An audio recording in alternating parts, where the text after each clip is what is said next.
Hello guys, कैसे हैं आप लोग। आई होप बहुत अच्छे से होंगे और केमिकल काइनेटिक्स बहुत अच्छे से पढ़ रहे होंगे, क्योंकि आप फन विद केमिस्ट्री में संजीव सर के साथ जुड़े हुए हैं। मेरे साथ बने रहिए और मेरे वीडियो को देखते रहिए। मैं बहुत ही फन के साथ आपको पढ़ाता हूँ। टॉपिक की क्लियरिटी के लिए एक क्वेश्चन तो मैं जरूर से जरूर ही करवाता हूँ। तो चलिए, आज का टॉपिक है आपका instantaneous rate of reaction. Instantaneous rate of reaction करने से पहले मैं आपको एक बार फिर से एवरेज रेट और रेट ऑफ रिएक्शन के बारे में बता देता हूं। इसके लिए मैं एक एग्जांपल लेता हूं। सबसे पहले जरा देखिए मेरे साथ। मान लीजिए आपके पास एक रिएक्शन है। ये रिएक्शन है आपका, चलिए, SO2 और ये कंबाइन किया हाफ O2 के साथ, और ये आपका बना रहा है SO3। सल्फर डाइऑक्साइड ये हाफ O2 के साथ रिएक्शन कर रहा है और ये बना रहा है आपका सल्फर ट्राइऑक्साइड। ठीक है बच्चों, तो सबसे पहले इस रिएक्शन के लिए हम लोग रेट लिखते हैं। रेट लिखेंगे सबसे पहले रिएक्टेंट के सेंस में, फिर प्रोडक्ट के सेंस में, और इसके बाद मैं आपको रेट ऑफ रिएक्शन भी बताऊंगा कि रेट ऑफ रिएक्शन हम लोग कैसे लिखते हैं। ठीक है बच्चों, चलिए सबसे पहले हम लोग इसके लिए रेट लिखते हैं। तो चलिए देखिए, सबसे पहले हम लोग रेट लिखते हैं। तो रेट जब आप लिखेंगे तो दो सेंस में लिख सकते हैं। पहले सेंस में आप लिखेंगे कि आपका रिएक्टेंट का कॉन्सेंट्रेशन घट रहा होता है और फिर प्रोडक्ट का कॉन्सेंट्रेशन आपका बढ़ रहा होता है, यानी रिएक्टेंट आपका डिसअपेयर होगा और प्रोडक्ट आपका अपेयर होगा। तो चलिए सबसे पहले रेट हम लोग लिखेंगे। सबसे पहले SO2 के लिए, SO2 के लिए तो ये आपका डिसअपेयर होगा। तो चलिए लिखिए, rate of disappearance of SO2। जब SO2 डिसअपेयर होगा तब इसके लिए आप लिखिएगा change in concentration of SO2 bye change in time. ठीक है बच्चों, और क्योंकि ये रिएक्टेंट है तो मैंने आपको पहले भी बताया था कि रिएक्टेंट के सेंस में आप एक माइनस का साइन लगाएंगे, क्योंकि समय के साथ रिएक्टेंट की सांद्रता घटती है, उसकी कॉन्सेंट्रेशन घटती जाती है। तो क्योंकि रेट कभी भी माइनस में नहीं हो सकता, इसलिए हम लोग पहले यहाँ पे एक माइनस का साइन लगा देते हैं।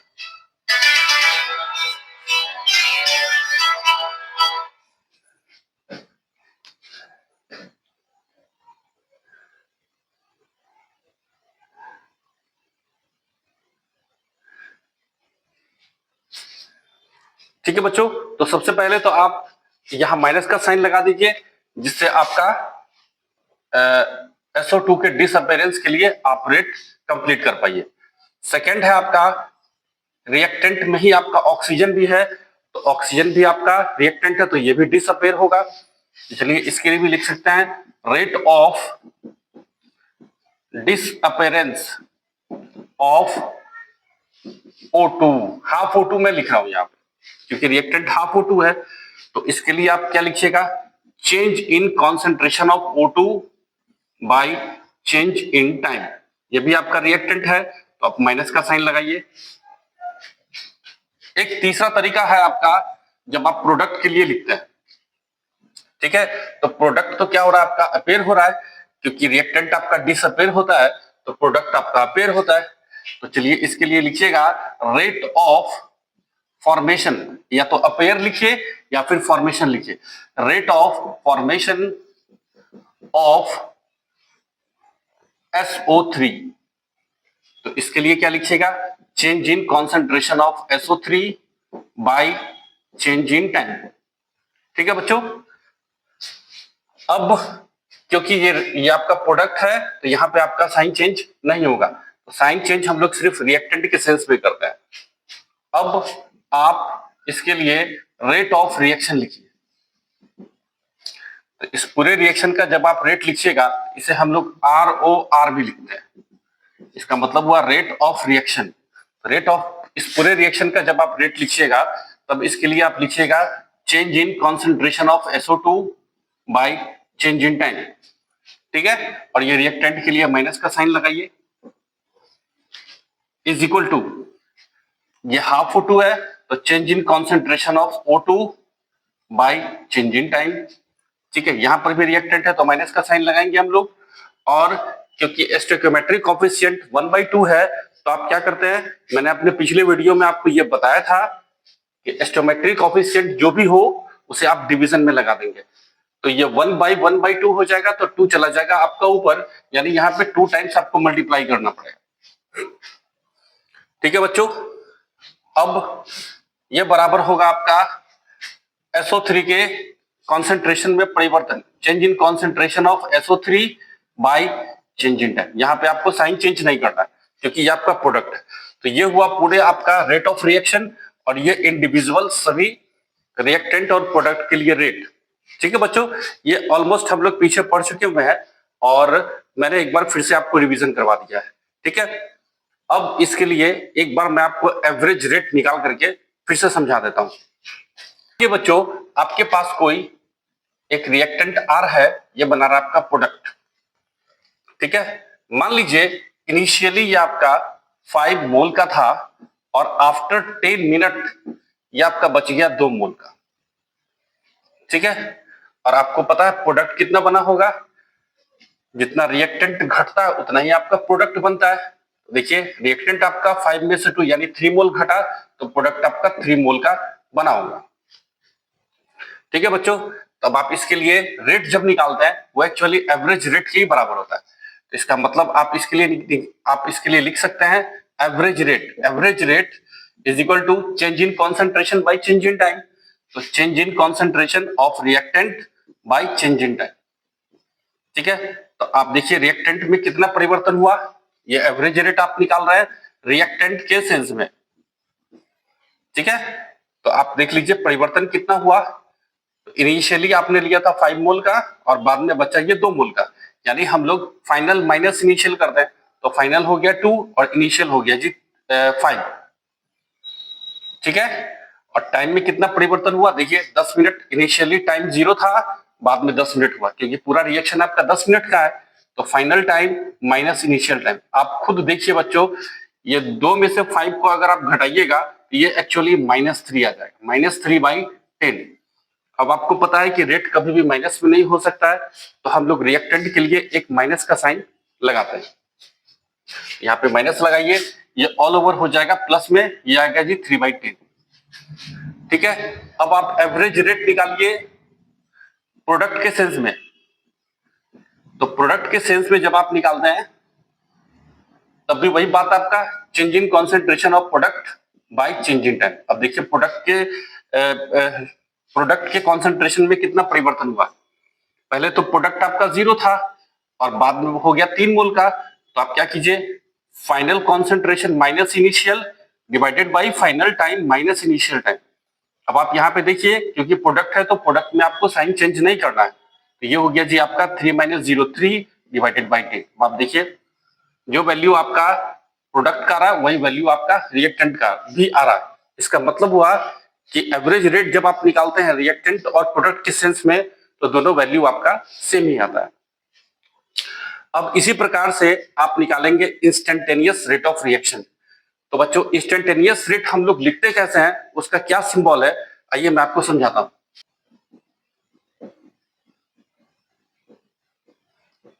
Instantaneous rate of reaction. तो देखिए बच्चों इंस्टेंटेनियस रेट क्या होता है, इंस्टेंटेनियस रेट को निकालने के लिए हम लोग इस डेल्टा की जगह डी का इस्तेमाल करते हैं। ठीक है, मतलब dr/dt, रिएक्टेंट के लिए माइनस लगाइए और प्रोडक्ट के लिए dp/dt।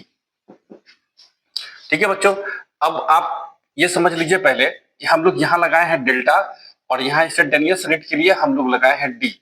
इस दोनों का क्या मतलब होता है, इस दोनों का बच्चों मतलब ये होता है कि जब आप डेल्टा लगाते हैं तो डेल्टा में थोड़ा सा जो परिवर्तन हो रहा है, मतलब ये जो आपका चेंज इन कॉन्सेंट्रेशन या चेंज इन टाइम है, वो थोड़ा सा बड़ा परिवर्तन है। ठीक है, लेकिन जब आप डी लगाते हैं तो डी का मतलब हुआ परिवर्तन बहुत ही छोटा है, मतलब very small change in concentration in a very small time interval. समझ में आया, मतलब ये डेल्टा का मतलब हुआ थोड़ा सा परिवर्तन बड़ा है, लेकिन डी का मतलब परिवर्तन बहुत छोटा है, मतलब बहुत स्मॉल चेंज इन कॉन्सेंट्रेशन है बहुत छोटे समय अंतराल में। समझ में आ गया? बाकी सब कुछ वही है, change in concentration of R या change in concentration of P, मतलब पी मतलब प्रोडक्ट बाई डीटी, डीटी मतलब टाइम में भी बहुत छोटा परिवर्तन है। जैसे मैं आपको एक उदाहरण से समझाता हूं। जैसे आप इसी रिएक्शन को लीजिए, ये रिएक्शन आपका आर से पी बना था और ये रिएक्शन आपका 10 मिनट में पूरा हुआ था। ठीक है बच्चों, ये रिएक्शन आपका 10 मिनट के लिए था।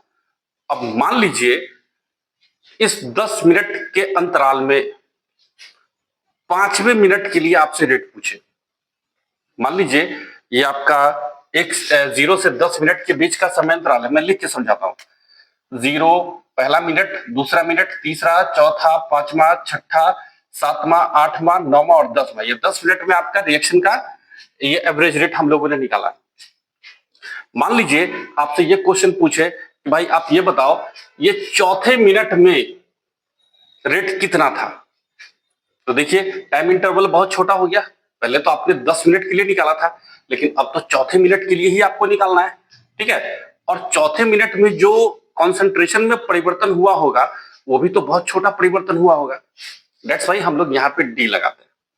ठीक है बच्चों, डी लगाने का मतलब ही हुआ कि कॉन्सेंट्रेशन में बहुत छोटा परिवर्तन हुआ है, बहुत कम परिवर्तन हुआ है और टाइम इंटरवल भी बहुत छोटा है। पहले देखिए 0 से 10 मिनट के लिए हम लोग यहाँ निकाले, लेकिन यहाँ पे सिर्फ छोटे टाइम इंटरवल के लिए निकालना है, इसलिए हम लोग यहाँ पे डी लगाते हैं, डी टी। सबको समझ में आ गया? तो चलिए, हो सकता है चौथे मिनट के बदले हो सकता है किसी क्वेश्चन में आपसे पूछ दे कि भैया बताओ 8वें मिनट में इस रिएक्शन का रेट क्या था। ठीक है, तो वैसे केस में आप इंस्टेंटेनियस रेट ऑफ रिएक्शन निकालेंगे। अब ये निकालते कैसे हैं ये भी मैं आपको एक क्वेश्चन के मदद से ही समझाऊंगा। ठीक है, लेकिन पहले आप इसको समझ लीजिए, इंस्टेंटेनियस रेट क्या बताता है? It gives the rate at any specific instant of time, मतलब किसी खास टाइम इंटरवल में जो रिएक्शन का रेट होगा वही आपका इंस्टेंटेनियस रेट ऑफ रिएक्शन कहलाएगा।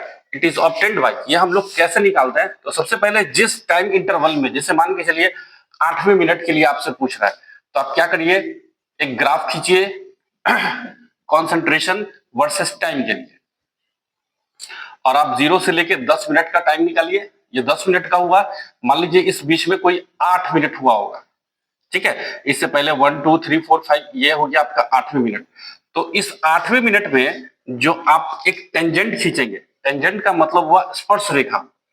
इस स्लोप में 8वें मिनट में आप एक टेंजेंट खींचेंगे और इस टेंजेंट का जो स्लोप होगा, ये स्लोप आपका 8वें मिनट में इंस्टेंटेनियस रेट आपको निकाल करके देगा। ठीक है बच्चों, एक बार फिर मैं आपको समझा देता हूं। इंस्टेंटेनियस रेट में बहुत स्मॉल परिवर्तन होता है कॉन्सेंट्रेशन में, बहुत छोटे टाइम इंटरवल में। तो डी का मतलब हुआ बहुत छोटा परिवर्तन है बहुत छोटे समय अंतराल पे, इसलिए हम लोग डेल्टा की जगह यहाँ डी लगाते हैं। एग्जाम्पल से समझ लीजिए, जैसे कि 0 से लेकर के 10 मिनट का आपके पास कोई रिएक्शन है, आपसे पूछ सकता है कि बताओ चौथे मिनट में रिएक्शन का रेट क्या था। आपसे पूछेगा कि बताओ 8वें मिनट में रिएक्शन का रेट क्या था। ठीक है बच्चों, तो वैसे केस में हम लोग इंस्टेंटेनियस रेट ऑफ रिएक्शन निकालते हैं। इसे हम लोग निकालते कैसे हैं कि 8वें आप कॉन्सेंट्रेशन और टाइम के बीच एक ग्राफ खींचिए, और ग्राफ खींचने के बाद 8वें मिनट में एक टेंजेंट खींचिए, और इस टेंजेंट का जो स्लोप होगा वही स्लोप आपका इंस्टेंटेनियस रेट ऑफ रिएक्शन देगा। ठीक है बच्चों, अब ये तो हो गई थ्योरेटिकल बात। अब इसको क्लियर करने के लिए हम लोग एक क्वेश्चन लेते हैं, ताकि आपका इंस्टेंटेनियस रेट ऑफ रिएक्शन बहुत अच्छे से क्लियर हो जाए। ठीक है बच्चों, मैं यहाँ पे क्वेश्चन लिख देता हूँ। तो बच्चों क्वेश्चन मैंने यहाँ लिख दिया है। ये क्वेश्चन आपका इंस्टेंटेनियस रेट ऑफ रिएक्शन से है। ठीक है, इंस्टेंटेनियस रेट ऑफ रिएक्शन हम लोग कैसे निकालते हैं ये मैंने आपको थ्योरेटिकली बता दिया है। अब प्रैक्टिकली एक क्वेश्चन हम लोग लेंगे, तब आपको समझ में आएगा कि ये क्वेश्चन हम लोग कैसे बनाते हैं। तो क्वेश्चन पहले आइए मैं आपको समझाता हूं। ये क्वेश्चन है आपका, from the concentration of butyl chloride, ये बच्चों C4H9Cl इसे बोलते हैं butyl chloride, at different time given below. ठीक है, अलग अलग टाइम के लिए ब्यूटाइल क्लोराइड का ये कॉन्सेंट्रेशन में क्या परिवर्तन हो रहा है ये आपका दिया हुआ है। Calculate the instantaneous rate of reaction at t बराबर 600 सेकेंड। तो इसके लिए आपको 600 सेकेंड में, देखिए ये आपका रिएक्शन 800 सेकेंड्स तक गया है, तो बीच में कभी ना कभी 600 के आसपास गया होगा। तो इस 600 के समय में जो आपका रेट था वो आपको निकालना है। ठीक है बच्चों, इसके लिए आपका एक रिएक्शन भी दे दिया ब्यूटाइल क्लोराइड का। ब्यूटाइल क्लोराइड का रिएक्शन वाटर में डालिएगा तो ब्यूटाइल अल्कोहल बनता है, साथ में हाइड्रोक्लोरिक एसिड। ठीक है, अब जरा देखिए इसके कॉन्सेंट्रेशन में कितना बदलाव हो रहा है उसको भी देखिए।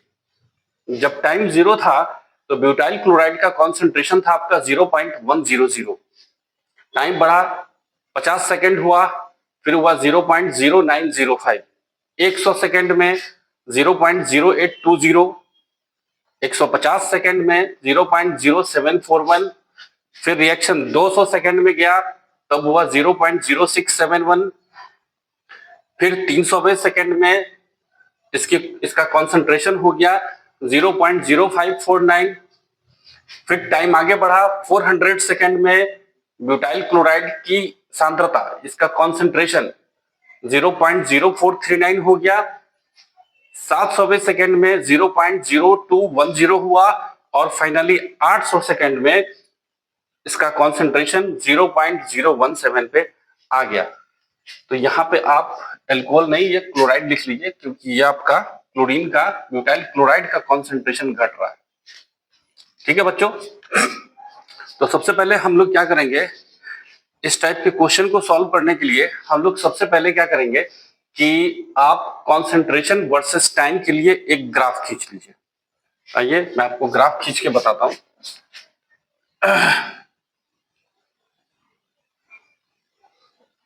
ये हो गया आपका नीचे का लाइन टाइम के लिए, और ऊपर का जो आपका लाइन है ये आपका कॉन्सेंट्रेशन के लिए। ये मैं ब्लैक पेन से बना रहा हूं। ठीक है बच्चों, तो चलिए सबसे पहले हम लोग लेते हैं ऊपर के लाइन में कॉन्सेंट्रेशन। तो चलिए लीजिए 0.02। ठीक है, हम लोग 0.02 से शुरू करते हैं, फिर 0.04, 0.06, मैं थोड़ा इधर लिख देता हूं। ये लाइन हो गया कॉन्सेंट्रेशन के लिए। 0.06, फिर लीजिए 0.08 और इसको लीजिए 0.10। ठीक है बच्चों, अब नीचे के लाइन को आप टाइम के लिए मानिए, तो टाइम का ग्राफ आप ले लीजिए, क्योंकि आपका पूरा रिएक्शन 800 सेकेंड्स के लिए है, तो 200 के अंतराल पे आप टाइम दे लीजिए। तो यहां लीजिए 200 सेकेंड, फिर लीजिए 400 सेकेंड, फिर लीजिए 600 सेकेंड, और यहां आप ले लीजिए 800 सेकेंड। ठीक है बच्चों, अब आप खींचिए ग्राफ इसके लिए। चलिए, जब टाइम 0 था तो कॉन्सेंट्रेशन 0.1, तो टाइम 0 हो गया, ये टाइम आपका 0 होगा, तो कॉन्सेंट्रेशन है 0.1, ये आपका यहाँ पे एक बनेगा। ठीक है बच्चों, ये एक्चुअली ज्यादा अच्छा से आपके ग्राफ पेपर पे बनेगा। यहाँ पे मैं आपको आइडिया बताता हूँ कि इसे इस प्रकार से बनाया जाता है। नेक्स्ट आपका टाइम हुआ 50 सेकेंड, तो चलिए 50 सेकेंड कहाँ होगा, आप देख लीजिए, ये 200 है तो यहाँ पे होगा 100, मानिए इसके आधे में ये आया 50 मान लीजिए, तो ये हो गया 50वें सेकेंड में 0.09। चलिए 50वें सेकेंड में 0.09, ये यहाँ पे अप्रोक्स आएगा लगभग। नेक्स्ट 100 सेकेंड, 100 सेकेंड आपका ये आया 200 का हाफ, तो यहाँ है 0.08। चलिए बढ़ाइए, 0.08 आपका आ गया यहाँ। चलिए ठीक है, नेक्स्ट 150, 150 यहाँ पे आएगा 200 से थोड़ा सा पहले, 0.07। चलिए बढ़ाइए, 0.07 ये आएगा इसके आसपास। फिर 200 सेकेंड में आइए, 200 सेकेंड आपका ये हुआ 0.06, ये बढ़ाइए 0.06 ये हुआ। 300, 200 और 400 के बीच का यहाँ आएगा 300, 300 में 0.05। चलिए बढ़ाइए, 0.05, 4 से थोड़ा सा ऊपर होगा, देखते जाइए आप लोग भी। 0.05 आपका इसके आसपास में आएगा। ठीक है, नेक्स्ट बढ़िए, 300 के बाद है आपका 400, 400 में 0.04, 400 यहाँ है, 0.04 ये लाइन है आपका, तो चलिए ये यहाँ पे आएगा। ठीक है, अच्छा अब फिर आइए 700, 700 कहाँ होगा बच्चों, 6 और 800 के बीच में ये आएगा 700। तो आप 700 के लिए बनाइए 0.02, 0.02 आपका ये है, चलिए लेके जाइए, ये यहाँ पे आएगा। फिर 800 में आइए 0.01, तो 0.01 यहाँ होगा, 0.02 से थोड़ा सा नीचे, और ये बढ़ाइए 800 के पास, ये यहाँ आएगा। ठीक है बच्चों, अब आप करिए। इसके लिए सबसे पहले तो आप एक इस प्रकार से एक लाइन खींच लीजिए, और लाइन खींचने के बाद आप क्या करिए, इसके लिए आप जो टाइम आपको बोल रहा है उस टाइम पे आप क्या करिए, एक टेंजेंट खींच लीजिए। तो आपको कितने टाइम के लिए बोल रहा था, आपको पूछ रहा है 600 सेकंड के लिए, तो 600 सेकंड के लिए आप एक टेंजेंट खींचिए। तो टेंजेंट हम लोग कैसे खींचते हैं, टेंजेंट का मतलब हुआ स्पर्श रेखा। तो स्पर्श रेखा मतलब एक वैसा लाइन जो इस कर्व को टच करता हुआ जाए। तो चलिए हम लोग एक टेंजेंट खींचते हैं जो इस लाइन को टच करता हुआ निकल रहा हो, और इसे आप आगे बढ़ा दीजिए आगे के टाइम पीरियड के लिए, मतलब इसके बगल का टाइम ये और इसके बगल का टाइम ये। अब आप खींचिए इसके लिए एक स्लोप, और ये स्लोप जो आपका है ये इंस्टेंटेनियस रेट ऑफ रिएक्शन देगा। ठीक है बच्चों, अब आप निकालिए आर इंस्टेंटेनियस, आर मतलब रेट ऑफ इंस्टेंटेनियस रेट। तो इसके लिए आप कैसे निकालिएगा, change in concentration by change in time. ठीक है बच्चों, तो कॉन्सेंट्रेशन में कितना परिवर्तन हुआ ये आप ग्राफ की सहायता से ही निकाल सकते हैं। तो ये हुआ कॉन्सेंट्रेशन, और ये आप मिला लीजिए दोनों कॉन्सेंट्रेशन को, तो ग्राफ की सहायता से आप निकालिएगा। तो इसका वैल्यू आएगा 0.037 माइनस, और ये वैल्यू आपका आएगा 0.015। ठीक है बच्चों, ये ग्राफ पे आपका ज्यादा अच्छा से वैल्यू आपको पता चलेगा। ठीक है, वैसे मैंने निकाला था वो मैं यहाँ पे लिख देता हूँ। तो ये वैल्यू आपका आएगा 0.037, और ये वाला वैल्यू जो है आपका ये आपका वैल्यू आएगा 0.015। ठीक है बच्चों, तो ये हो गया चेंज इन कॉन्सेंट्रेशन, कॉन्सेंट्रेशन में परिवर्तन यही हुआ, divided by change in time. तो टाइम में कितना परिवर्तन हुआ, टाइम आपने बगल वाले को लिया तो 800 और 400 के बीच में आपने स्लोप लिया है ना, टेंजेंट आपने खींचा है। तो आप क्या करिए कि final time minus initial time, final हो गया जी 800 और इनिशियल टाइम हो गया 400। ठीक है बच्चों, अब आप इसे सॉल्व करिए, ऊपर वाले को घटाइए तो आएगा 0.022, और नीचे को घटाइए 800 माइनस 400, ये आ गया जी 400। जब आप इसे सॉल्व करिएगा तो इसका वैल्यू आएगा 5.5 इंटू 10 पे पावर -5, ये आएगा मोल पर लीटर, और टाइम सेकंड में तो पर सेकंड। ये बच्चों आपका आंसर है। ठीक है बच्चों, तो ये था आपका इंस्टेंटेनियस रेट ऑफ रिएक्शन, और उससे रिलेटेड एक बहुत ही बढ़िया क्वेश्चन। आई होप आप लोगों को समझ में आया होगा। मेरे साथ बने रहिए।